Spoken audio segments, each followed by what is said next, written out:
আমি হাশেম রাজ আজ উপস্থিত হয়েছি চুয়াডাঙ্গার ২১-এ পদকপ্রাপ্ত গুণী শিল্পী খোদাবক্স সাইজির বাসভবনে। আপনারা দেখছেন আমার পিছনে যে মাজারটি রয়েছে, এটি সেই গুণী বাউল সুরসাধক শিল্পী খোদাবক্স সাইজির। ১৯৯০ সালে ২১-এ পদক লাভ করেন তিনি।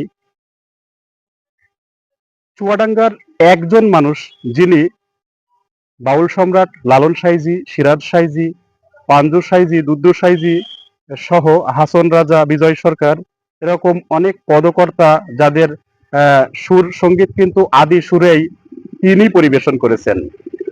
শুধু তাই নয়, খোদাবক্স সাইজির কাছ থেকেই কিন্তু অনেক গুণী শিল্পীরা সঙ্গীত শিখেছেন। তার মধ্যে ফরিদা পারভিন, চন্দনা মজুমদার, দিল আফরোজ, রেবা সহ অনেক শিল্পী কিন্তু ওনার কাছ থেকে সঙ্গীত শিখে আজকের দিনে কিন্তু একজন গুণী শিল্পীর জায়গায় অবস্থান করছে। আমরা তার ইতিহাস যতটুকু জানার চেষ্টা করব সেটা আপনাদেরকেও একটু জানাবো, যেহেতু ওনার সন্তান এখানে উপস্থিত আছেন। আরেকটা জিনিস আপনাদেরকে একটু জানিয়ে রাখি, ভারতবর্ষে যে সিনেমাটি তৈরি হয়েছিল মনের মানুষ, এই মনের মানুষ সিনেমার যে সঙ্গীতগুলো, এই সঙ্গীত কিন্তু খোদাবক্স সাইজিরই সন্তান লতিফ সাইজি, উনি কিন্তু এই সঙ্গীত পরিবেশন করেছেন। আর আজকে আমাদের কাছে কিন্তু উনি উপস্থিত আছেন, আমরা ওনার সঙ্গে একটু কথা বলবো। খোদাবক্স সাইজি সম্পর্কে যেহেতু আজকে আমাদের এখানে আসা, ওনার ইতিহাস জানা এবং জানানোর জন্যই আজকে আমরা এখানে উপস্থিত হয়েছি। তো ওনার নিজের লেখা কত গান আছে আমরা একটু আপনার কাছ থেকে জানতে চাই। বাবার সম্পর্কে বলতে গেলে তো অনেক অনেক রাত দিন চলে যাবে, তাও বলার শেষ হবে না। তবে আমি স্বল্প পরিসরেই বলি, বাবা ছিলেন লালনপন্থী সাধু এবং সেক্ষেত্রে বাবা ৭২ জন মহাজনী পদকর্তাদের গান উনি জানতেন। তারপরে ওনার নিজের লেখা, আমার বাবার নিজের লেখা ১,০০০-এর উপরে।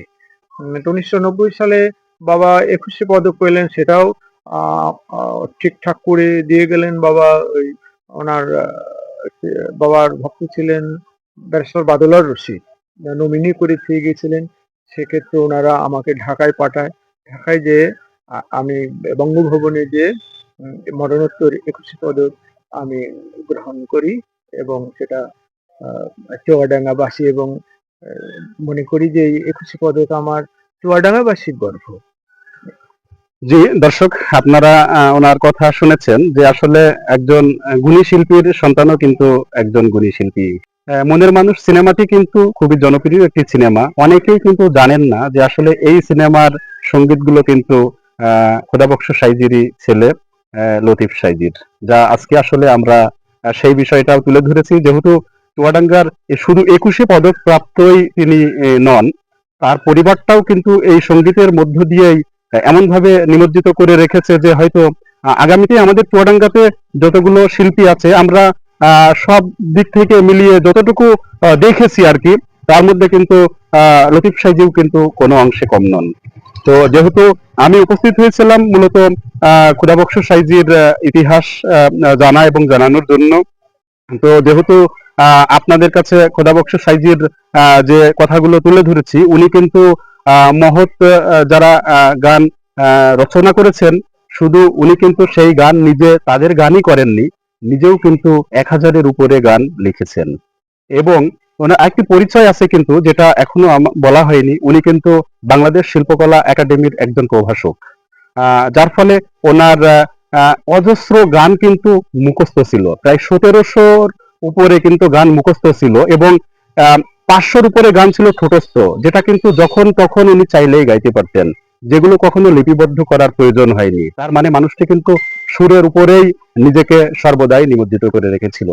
তো আসলে চুয়াডাঙ্গার খোদাবক্স সাইজির ইতিহাস বলে শেষ করার মতো নয়, যেহেতু চুয়াডাঙ্গা জেলাবাসীর গর্ব যে তিনি একজন ব্যক্তি যিনি ২১শে পদক প্রাপ্ত এবং ২১শে পদক ভূষিত একজন মানুষ যিনি চলে গেছেন। তিনি গত হয়েছেন ১৪ই জানুয়ারি ১৯৯০-এ। তারপর থেকে ওনার পরিবারের সদস্যরা কিন্তু এই সঙ্গীতের মধ্য দিয়েই পথ পার করছে তো ক্ষুধাবক্ষ সাইজি সম্পর্কে চুয়াডাঙ্গা থেকে আমার কাছে এই ছিল সর্বশেষ তথ্য। হাশেম রাজ, চুয়াডাঙ্গা।